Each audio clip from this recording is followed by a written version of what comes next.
সামনে যে জাহাজটা দেখতে পাচ্ছি এটা হচ্ছে আমাদের সুন্দরবনের অত্যাধুনিক একটি ট্যুরিস্ট ভেসেল, যেটা আগামী সিজনে আমরা পেয়ে যাব।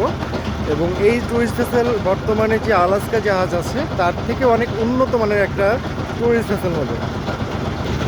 সারি সারিভাবে এভাবেই লাইটার জাহাজগুলো কার্গোগুলো এখানে বার্থিং করা হয়। আর পাশে যে নৌকাগুলো কাঠের বডিগুলো দেখতে পাচ্ছি, কাঠের বডির যে ট্রলারগুলো, এগুলো হচ্ছে লবণের ট্রলার। সূর্য প্রায় ডুবো ডুবো অবস্থা, মেঘের ভিতরেই হারায় যাচ্ছে, কারণ হচ্ছে যে পুরো সানসেট এখান থেকে দেখা একটু টাফ।